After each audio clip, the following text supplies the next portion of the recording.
Happy Valentine's, you guys, and Shabbat Shalom. It is Friday night. We are here for our weekend reflection message where we sort of, get our reading that kind of like rounds up everything that we've been talking about through the week usually. And this week is no different. From the Radiant Sun Oracle, we have isolation, which is Saturn and Virgo, followed by defense, which is Mars in Taurus. We have compassion or companionship, which is the Moon in Libra. And we've got concentration, which is again Saturn in Gemini. So lots of restriction energy. Saturn is, if I had one word to describe Saturn when it shows up in a reading, it's restriction. Restriction is a concept in Kabbalah that talks about practicing self-control, whether that be with your actions or with your mind or with your emotions. But you resist your urge to go with your easy nature in a situation, right? So if you are wanting to say you're working and you're saving up for a car and you want to, put a big down payment aside, you would practice restriction by working extra hours or side gigs or whatever, or saving your money and not wasting it. All that discipline would be practicing restriction, right? If you were watching your diet, practicing with restriction would be like not eating the foods you're not supposed to eat. Practicing restriction might be like not calling that person that you know is bad for you, or not saying the thing that you need to say, or that you feel like you need to say, but is probably not constructive at the moment. Maybe practice restriction. Don't say anything. If you are afraid to say something, and your nature is to just stay out of it and be passive, then practicing restriction would be pushing yourself out of that comfort zone to say something when you don't want to. So restriction is like doing the thing that is a little bit harder and goes against your nature, but ultimately it's the thing that will lead you to revealing more light in the end. It will lead to more growth, more positivity. So, having said that, there is something about self-restraint in this reading. And I think it is taking the temperature of the tension in the air right now with people's moods and all the things, the chaos and the threats coming at us from every corner of the world and everything imaginable right now. I think that there is a call for us to resist the temptation to get into these tit for tats with people. It's so easy to do that. It's so easy to get into these playground squabbles, but it's not going to take us anywhere that we want to go. And it's really going to work against us. And it can actually go so far as to be really destructive. Because when you're dealing with these big personalities, they are so highly combustible and unpredictable, and you don't know you don't know what kind of can of worms you're gonna be opening. You don't know what kind of Pandora's box you're gonna be dealing with. I remember one time, a few years ago, I think I must have accidentally cut someone off in traffic, maybe a little too close, and they road raged out. I didn't even notice what happened until they were up on me and they're threatening me, and I was like, oh my gosh, I hope this person can practice enough self-control not to really attack me and violently harm me right now. And they did. They just ended up driving off. But yeah, I mean, people are in that kind of very high strung mood right now. So I think it's good for us to practice restriction and choose compassion and choose unity and bringing harmony. And I say this because, so under isolation, we've got 8 of Cups. Under defense, we have 4 of Wands. Under companionship, we've got 5 of Swords. And under concentration, we have 5 of Pentacles. So even the cards have this tit for tat energy. So there was like, I didn't read into any of the booklet for the Radiant Sun Oracle because the prophecies just came, swirling in. But I saw this isolation card, and immediately, like, I saw this house back there with all of these like big walls and like borders and boundaries. It almost felt like a compound, right? The estate. And then you've got these 2 little guys here, and this one is just inconsolable, and he's trying to like, oh, it's okay. And what I felt like was this like very victim-y energy and very like despondent, sort of getting into like a self-pitying, when how we all get this way when we're feeling sad and we can't shake the sadness, and we can't change our mindset, and we started getting more and more into the pity party, more and more just like wallowing in despair, and then we get like isolated, and then we get lonely, and then it starts to go into a downward spiral, just like depression and malaise and all of that. Well, we're all vulnerable to that sometimes, but people who have been in their mind alienated from a big chunk of society, and they don't feel a part of things, right? Maybe they don't feel like they understand intellectualism, so they feel threatened by it and they feel isolated. Maybe they don't feel like they're part of the cool crowd or what's hip or what's modern, and so they feel, like they become haters, essentially. And so I've seen this happen for years, just like with guys that I know that like get old before their time, and they go out to the bars and stuff, and they look around, they're like, mother hipsters, and you're just like, can you like relax? You're out, you're here, you're having fun, like have a good time, like stop worrying about everybody else, but I just see how that can get like skewed and like morphed into something very dark and very like, these same people that I'm using examples of are the kinds of guys that would probably get hot-tempered and end up getting a fight in a bar, right? Driven to violence because, they're all feeling all like, sourpuss in the corner. Put this on a grand scale, and you go, too far off like the spectrum with this is what leads people to be vulnerable to, like, say, joining cults and gangs, or being like a prey for an abusive person or a narcissistic person or something like that. So isolation can be dangerous. And so we need to watch out not to isolate ourselves, but also not to let ourselves get isolated, because when we get isolated, the reason why people are so open and vulnerable to getting taken into like a cult or a gang or an abusive relationship is because they're craving camaraderie and validation to the point where it's got a hold on them. It's like controlling them. Like they need that validation. They need the camaraderie.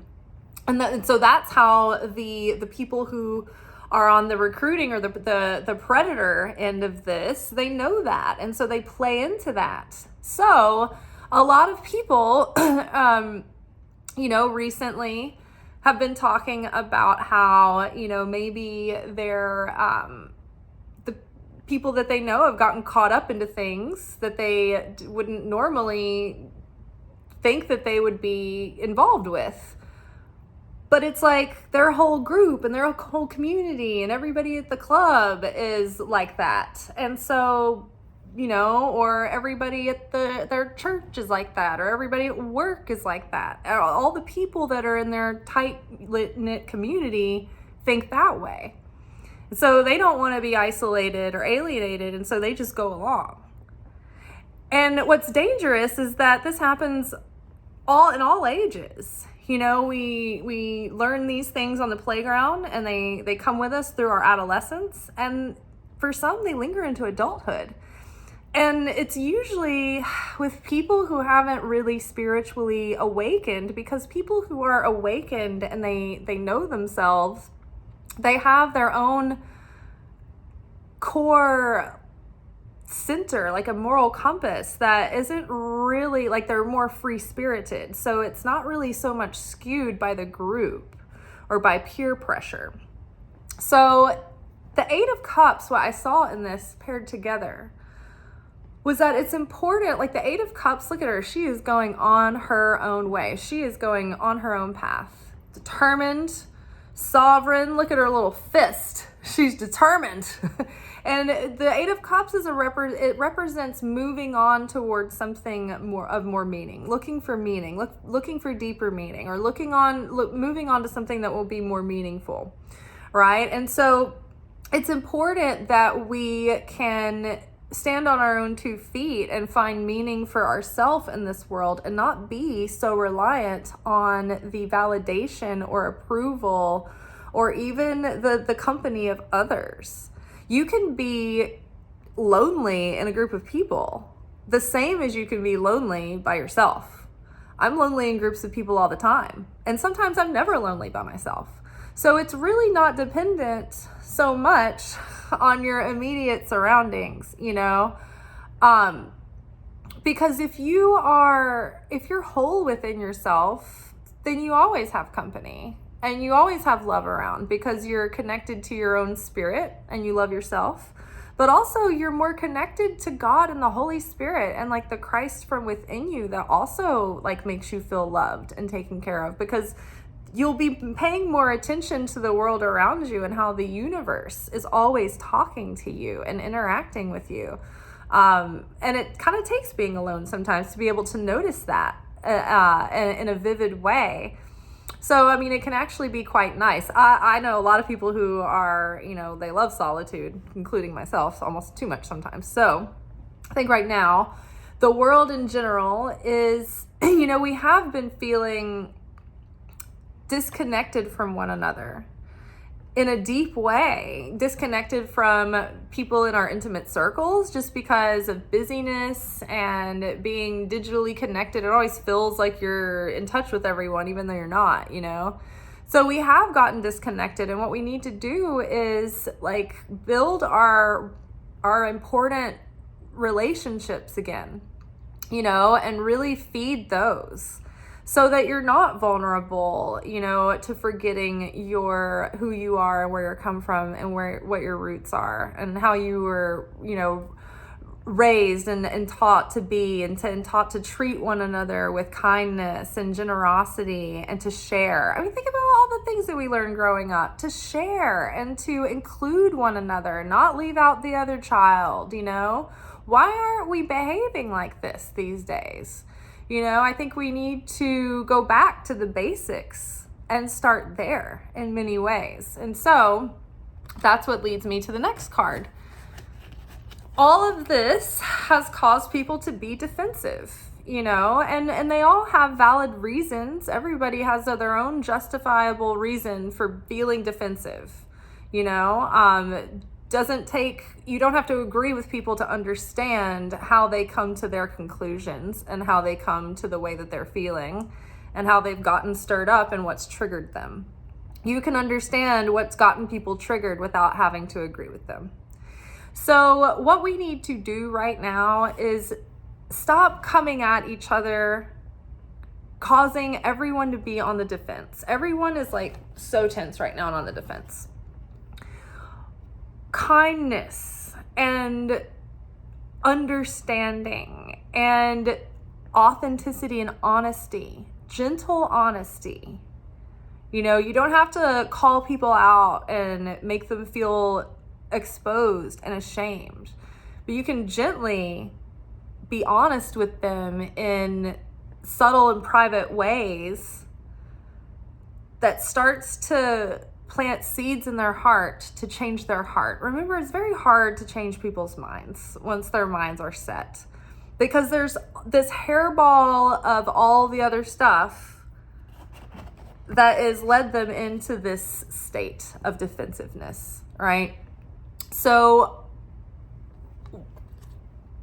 there's a secret in Kabbalah, and it talks about like when we create harmony, the Four of Wands is harmony. It's coming together. It's a moment of prosperity and happiness and joy, but it talks about marriage, right? The union. The Kabbalah wisdom speaks about when we create union, that puts us in this bubble of miraculous protection and blessing and that divine flow, right? We're under that wing of the Holy Spirit. When we create division and discord, we disconnect ourselves from the light of the Creator and cut ourselves off from those blessings, and many times can make ourselves sick and bring chaos onto ourselves. But yeah, one of the worst things that you can do, like pay attention to your day. And if you get like your panties in a twist at work and you start evil tonguing against that person that definitely deserves it, they have done all the annoying things that you have said they have done. But then you're talking about them to somebody and you're getting them on your bandwagon too. And they're like, you know what? Fuck that person. You caused division. Watch the rest of your day go to shit. Watch the rest of your week, weird things start happening until you realize, fuck, like I'm causing division. I'm causing separation. I'm causing strife, right? I am putting negativity and evil into the world. And so you are clouding yourself with that refuse, that smell, that waste. So it's put this like funk around you in your aura. We are the light workers. If you're here watching this video, then you are of the people in the world who want to do good things, and you think more about life than just going through the motions, right? So we are the ones that have to be doing that spiritual work during this time.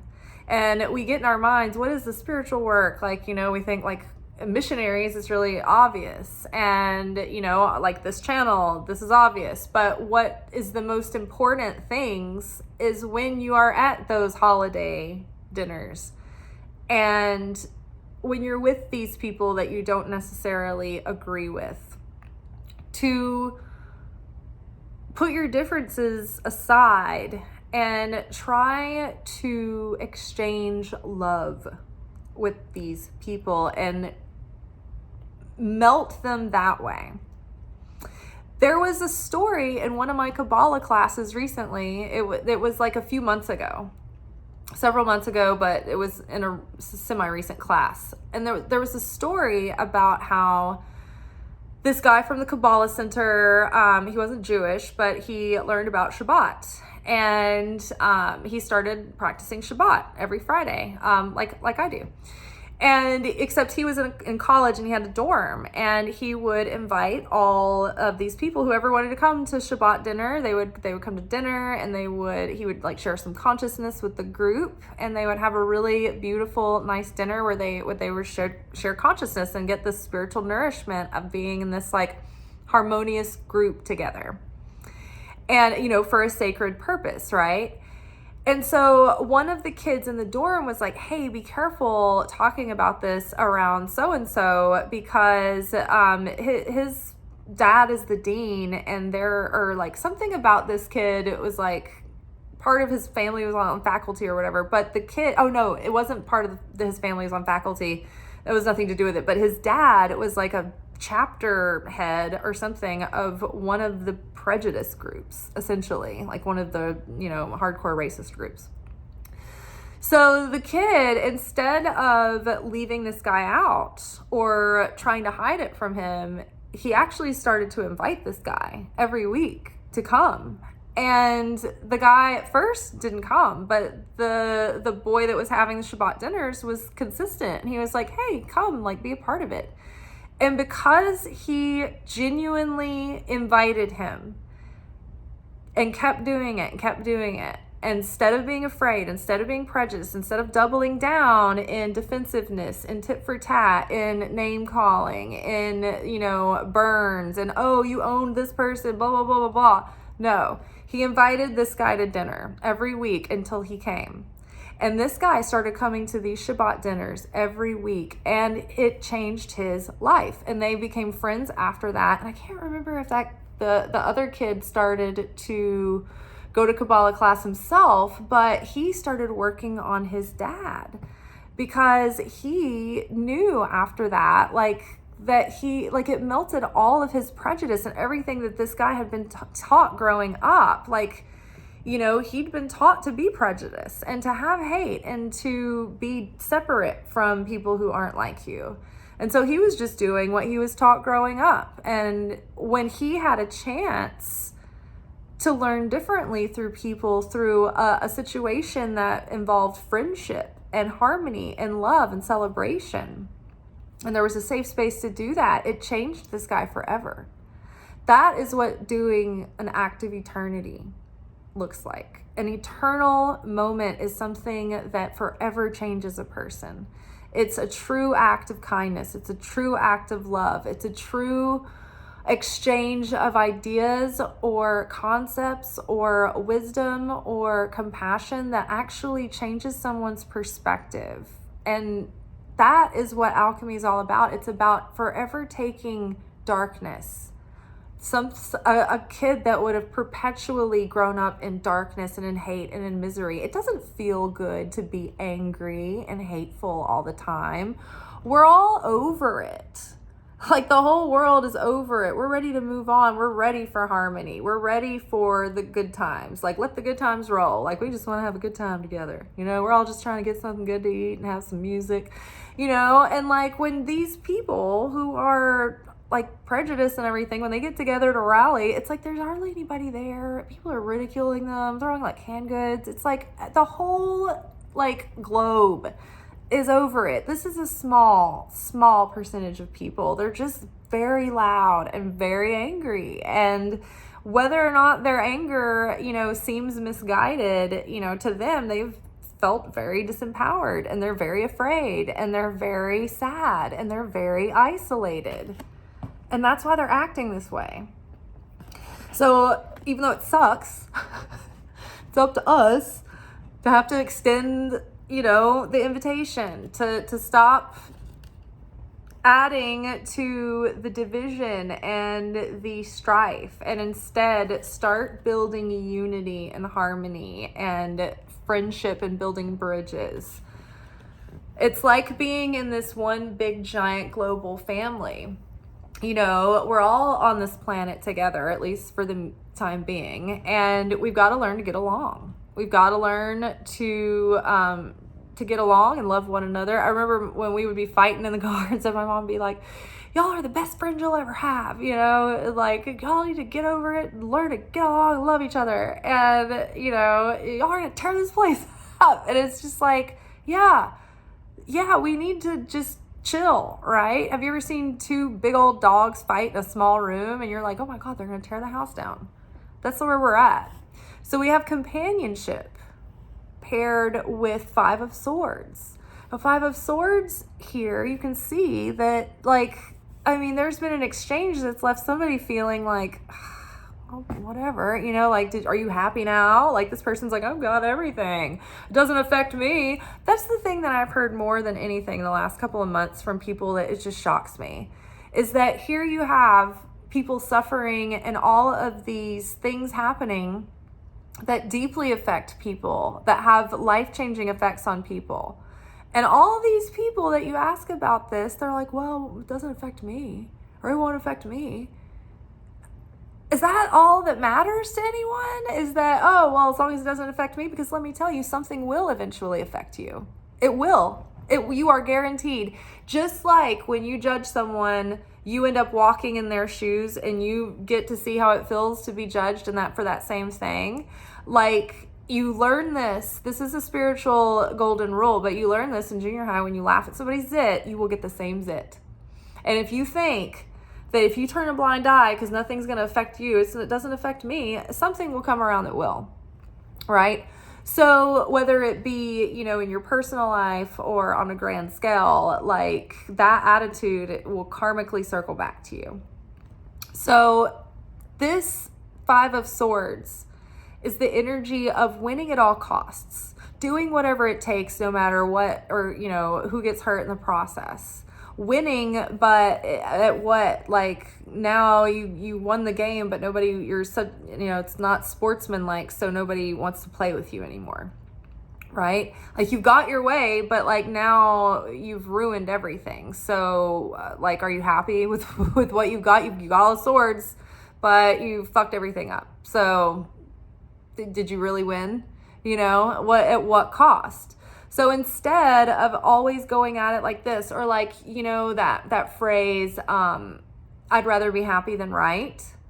Well, sometimes we're going to have to be willing to pick when it's really important to be right, and when it's more important to create an opportunity for harmony, which might really change someone eternally.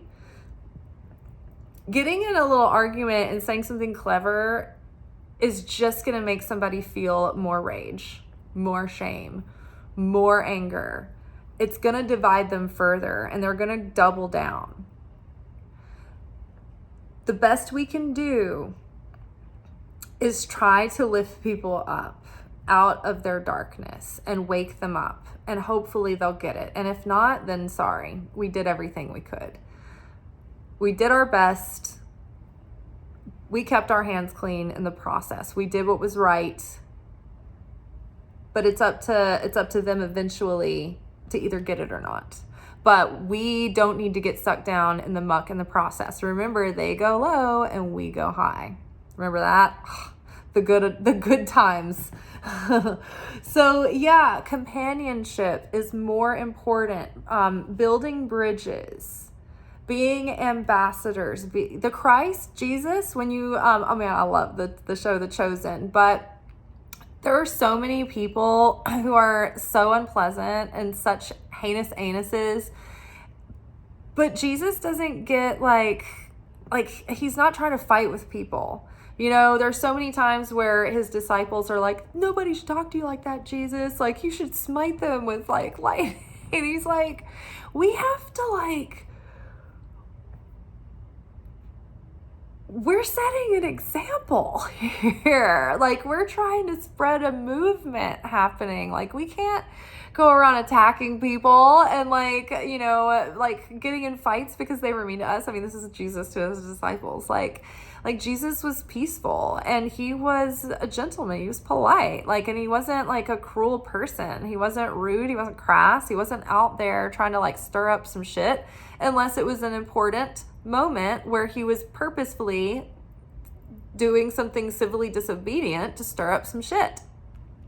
He would stir up some shit when it was meaningful for the sake of change, for the sake of his message, for the sake of doing something that demonstrated a new truth to people, not to make himself look good or to make himself feel better or to put someone in their place. He didn't really do that because he knew it would only drive someone away. Jesus was trying to woo people. He talked about not by the clanging of cymbals and the hammering of nails, but the sweetness of smells is how we draw people in. So again, it's not always better to just be right at all costs. Sometimes it's more helpful to be kind and to build friendships, and to build bridges. All right. And then we have concentration and Five of Pentacles. So this card specifically talks about being careful about what we say. So again, little smarmy remarks aren't going to help get us to where we want to go. They're going to make everybody feel left out in the cold.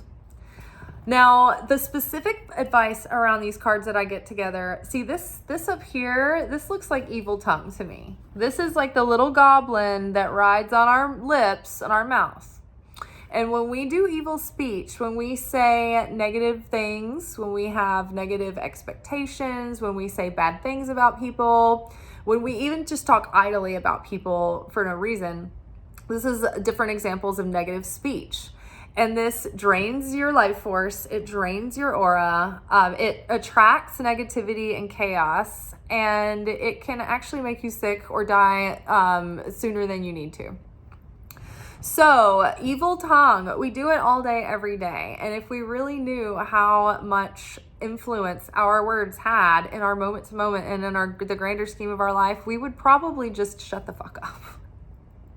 Because every time you start running your mouth and saying negative things and all of that, we're losing our positive momentum. The Five of Pentacles is about being kind of left out in the cold. It's about like losing resources or losing your power, feeling disempowered, losing your spiritual sustenance, feeling spiritually impoverished and feeling like literally impoverished.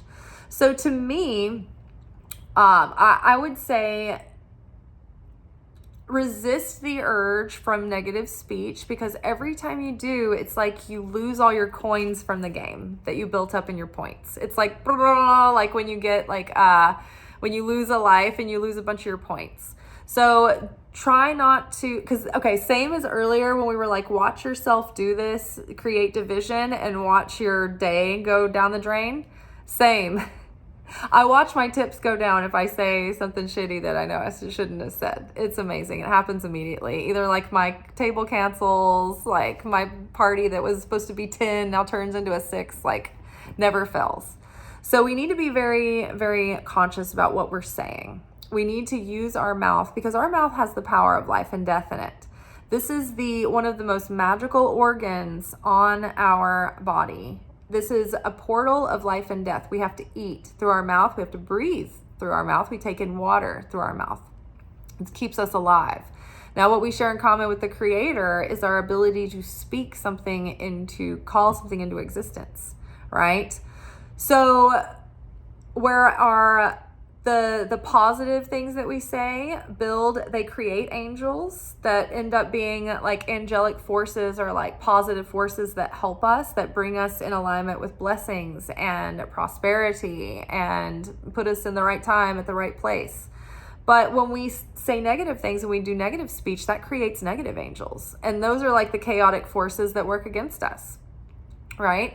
So be very careful, because when you waste your words, just think of it, you're wasting your money, you're wasting your energy, you're wasting your influence, you're wasting your power, right? So talking about how much we disapprove of this group or that group only takes our collective strength away from us. But putting that to good use, like for instance, we've been talking about recently, like don't go at it with people in the comments. If you want to do something that makes a difference, call your senators and congressmen at their office and tell them specifically what you want. That actually gets results. I have old letters in the mail from my local statesman that I kept because I'm a nerd, but from years ago when I was, more involved in like things, and I would call the office all the time and I would sign petitions, and I have all these letters. I think it's neat. It's part of history. But do something productive rather than, bemoan and gossip about it and do all the things that are going to leak energy. Instead, do something more productive and try to speak positively. Try to speak about what you want to happen, rather. All right, you guys, I am tired. We had like almost 800 covers at the restaurant tonight. It was really, really, really overwhelming. But I am now relaxed and ready to wind down. So you guys, if you want a little bit of help navigating this crazy year so far, download my 2025 prediction series. It's in the description box below. You can find it in my Stan store, but it is absolutely amazing. There's a Celtic cross overview. There's channeled messages for you in that yearly overview. You'll have journal questions that will help you sort of direct your consciousness and intentions as the year develops.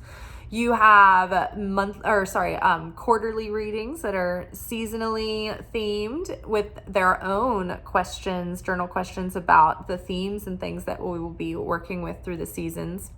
And then there is a monthly reading for every month, and it has its own journal questions that will help you workshop your the themes and lessons and experiences that you have coming up in your life through the weeks. So I think it's a really invaluable tool. It kind of like, if you have an outline of what the story or the script is going to look like, then you can kind of get an idea of how to fill in the story from there. And that's what this kind of gives you. It gives you a good outline of kind of what the year is going to feel like, and give you these sort of rhythms, and give you a heads up about where you might take advantage of opportunities and where you can strengthen yourself and get ahead of challenges. So it's going to be a good reference point. It's going to be a good preparation tool. It's going to be a great way to do the spiritual work while you're trying to stay in alignment with your goals. And I think this will give us the most purposeful year and fulfilling year. When you think you plan and God laughs. It's like, we never know the curveballs that are going to be thrown at us, but I think if we can do what we can to kind of get ahead of them and expect them, then I think that gives us a lot to work with. So that is only $10, and that is available down below. I might raise the price in the next couple of months. I'm going to see how that goes. All right, y'all. Good night. Ciao.